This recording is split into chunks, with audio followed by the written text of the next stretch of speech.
Gandang araw sa inyo mga sir. Kumusta kayo? Ito nga pala, may tanggap tayo dito na na amplifier.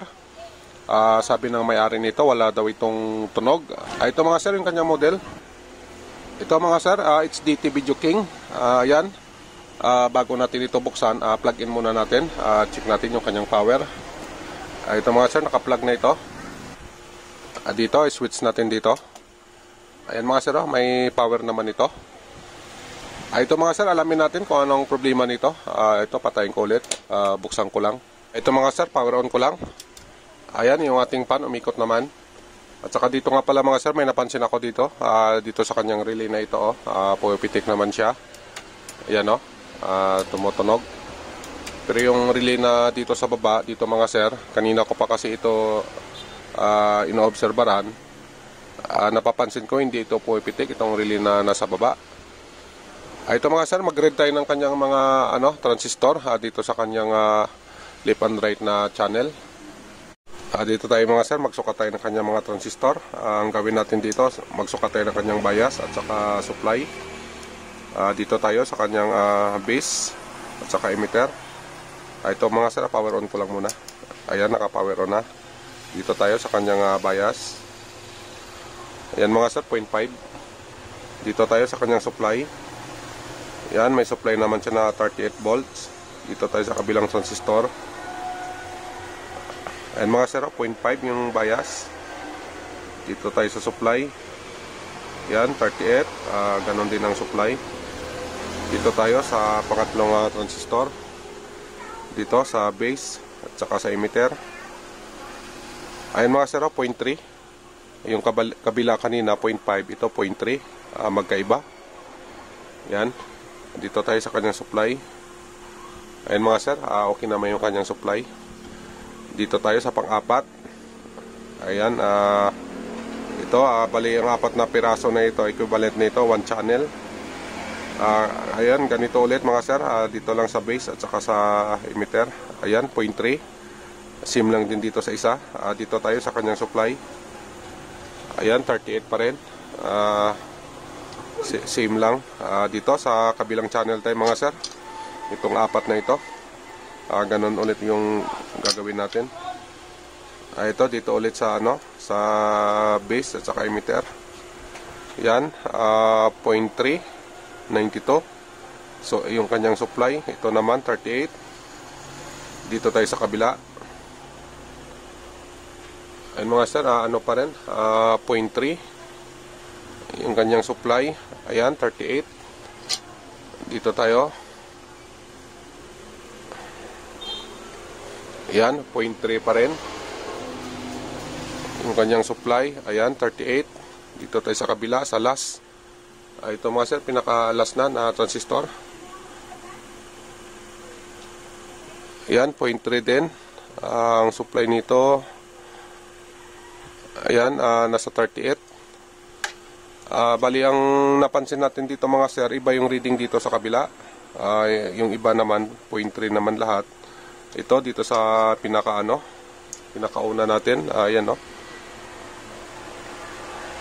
Ayan mga sir, 0.5. Dito ganun din 0.5. Ito mga sir, check natin, baka may kinalaman itong itong biasing na iba ang kanyang reading kumpara doon sa kasama niya. Ito, alamin ko lang muna. Ang gawin ko dito, baklasin muna natin ito para mag-check tayo ng mga parts niya. Ito mga sir, nag-check tayo ng mga parts niya, kaso wala naman tayong nakitang sira. Pero itong kanyang relay, napagana na natin ito kasi kanina hindi ito pumipitik. Ito mga sir, ay plug in natin, tapos ipakita ko sa inyo itong relay na ito. Yung ating supply pala, ito pa lang yung kinabit natin, yung main supply nito. Ito mga sir, abangan nyo. Ito, ko lang to, switch on. Naka-plug in na ito, switch on ko na lang. Ito mga sir, ipakita ko lang sa inyo itong relay na ito na ito ay gumagana na. Ito, power on ko lang. Yan mga sir, ayan, pumitik. Yan, patayin natin. Ito, i-on ko ulit. Ayan mga sir, gumagana na, lumalagtik naman. Dito tayo mga sir sa kanyang dito sa dalawang output na ito. Ito kasi ang reading nito nasa 0.5, tapos yung natira lahat naka 0.3 yung lahat. Bali ito lang ang naka 0.5, itong dalawa na ito.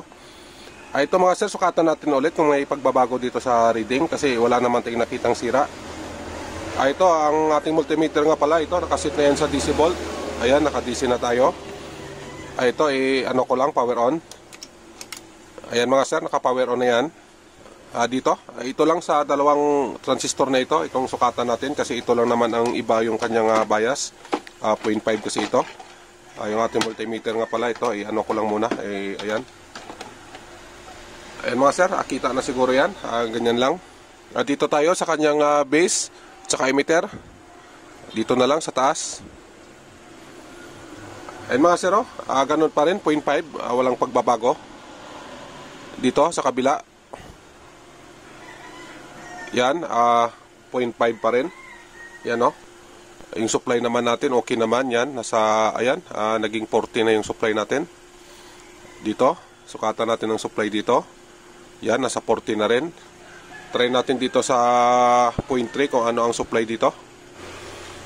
Ay mga sir, tumaas yung kanyang supply. Naging 40 na. Dito sa kanyang bias na 0.3, kung stable pa rin yung kanyang 0.3.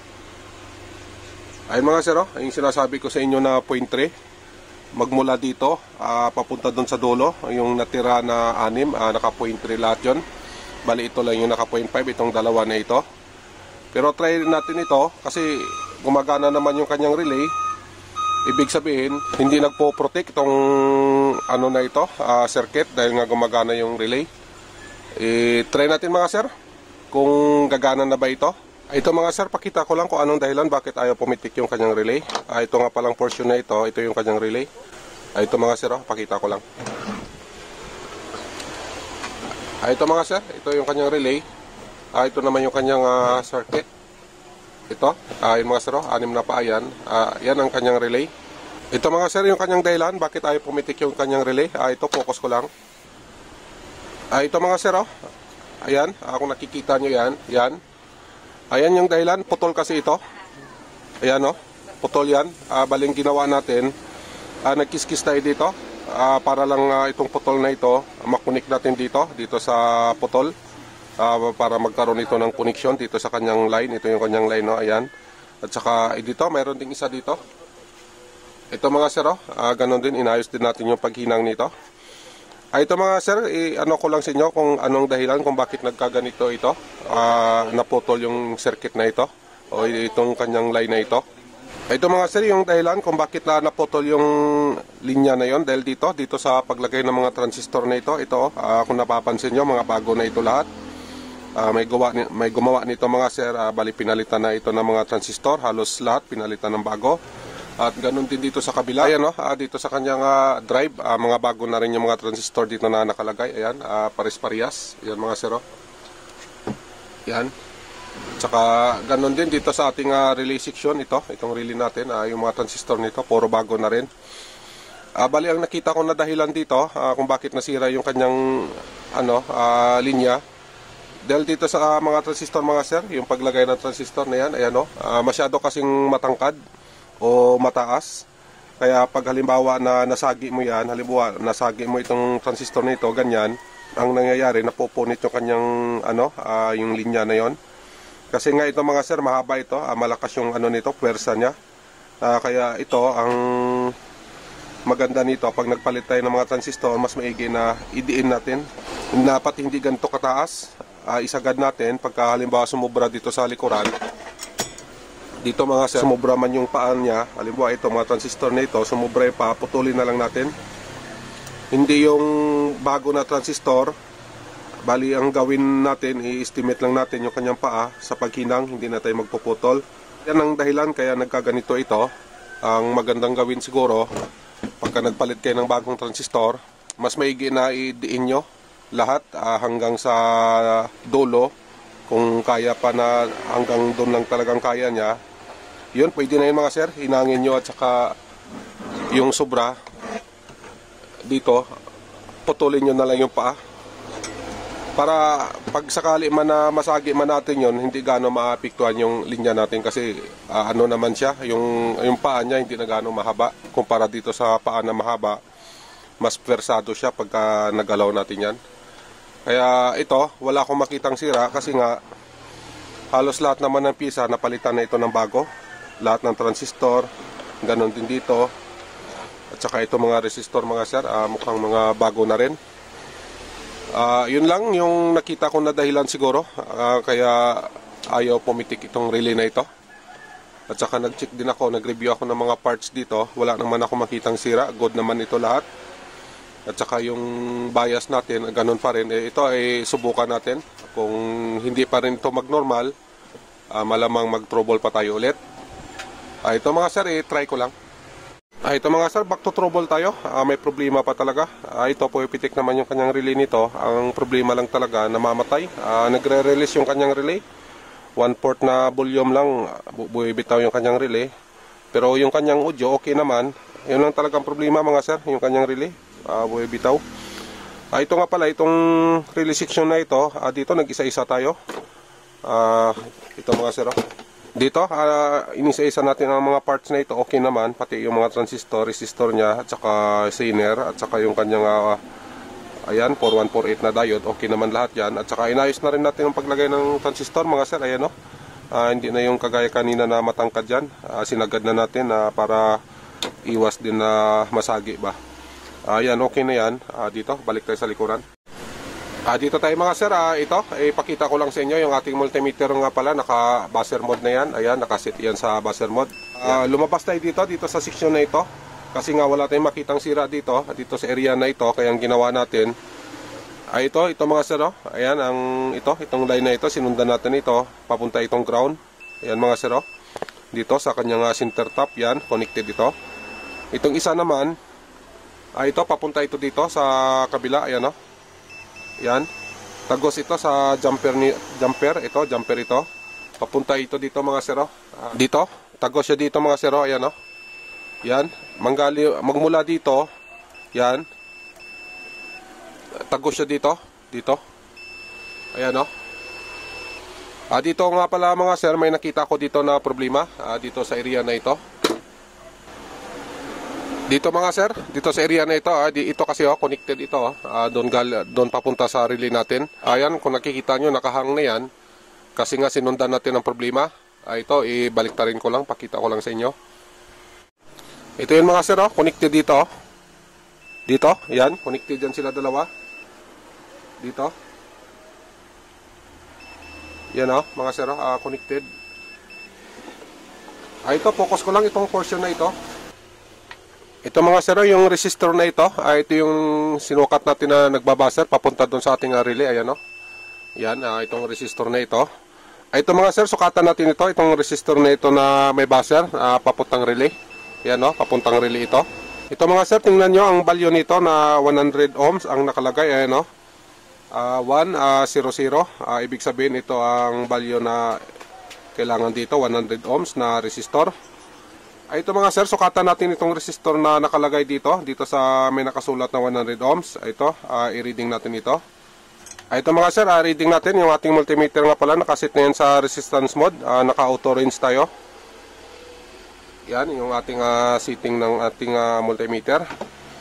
Ito, may naka-indicate dito na 100 ohms. Ito, i-reading natin yung parts na nakalagay dito. Yan, ayan yung kanyang reading. Yan, 982 ohms, equivalent 1K na ito mga sir. Bali, ang dapat sana ilalagay dito, kasi ito, kita nyo naman, 100 ang nakalagay dito, 100 ohms. Dapat sana ang ilalagay din dito, 100 ohms din. Pero ang nailagay dito, ito mga sir, 1K ang nilagay na resistor. Ayan. Ito kasi papunta ito doon sa sa relay. Dito mga sir, papunta ito dito sa relay. Ito mga sir, connected siya dito. Ayan. Yan.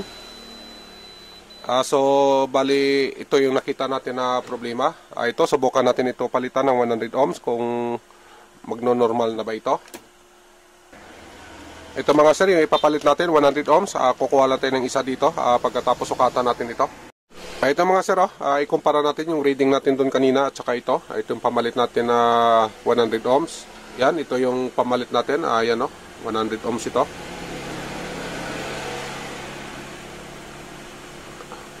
Yan mga sir, yung kanyang reading. Ito, i-reading natin to, yung kanina. Yan mga sir, oh. Yan. Equivalent 1K na yan. Balik natin ito. Yan. Yan ang 100 ohms talaga. Ayun mga sir, palitan ko lang. Pagkatapos testing ko na ito kung yun lang ba talaga ang dahilan na iba yung value ang nakalagay. Instead na ito ay ilalagay 100 ohms, ang nailagay 1K. Ito mga sir, final test na tayo. Yung ating speaker pala na left and right na channel, ito, nakabitan na natin ng speaker ito. Ito yung ating speaker mga sir, ayan. Ito yung isa, at saka ito naman yung isa. At saka yung ating audio input nga pala, ito, yan, dito sa decoder. Dito tayo kumuha ng signal dito sa decoder, papunta dito sa input ng ating amplifier. At saka ito mga sir, yung ating ito decoder, connected na ito sa Bluetooth. Ito mga sir, advice ko sa inyo, mas maganda kung gagamit kayo ng mga ganito na pang testing sa amplifier. Kasi pag halimbawa na ito i-direct na sa cellphone nyo, kasi yung kasama ko dati nakadalawang cellphone siya, nasira dahil dito sa pagtitesting sa mga amplifier. Kasi minsan yung amplifier may problema pa, tapos ititesting mo dun sa cellphone mo, ito yung ipapasok mo dun sa cellphone, masisira cellphone mo. Kaya mas maigi kung may mga ganito kayo mga sir, ayan. Ito i-connect nyo lang ito sa cellphone nyo. Kagaya nito, connected dito lang. Yan mga sir, dito lang natin ipasok. Yan, connected na. Dito siya, ito. Ayan, papunta dito sa amplifier natin. Ito mga sir, testing natin yung audio. Connected na ito sa cellphone. Itong ating, itong decoder natin. Ito, volume lang natin ito. Yan mga sir, Yan mga sir, okay na. Yan, yung kanyang audio. Yan. Yan mga sir, okay na yung kanyang audio. Yan lang muna yung sound natin kasi baka ma-copyright tayo. Yung ating speaker nga pala, yan lang, ganun lang kalaki, pang testing lang naman yan. Ito, balik tayo dito.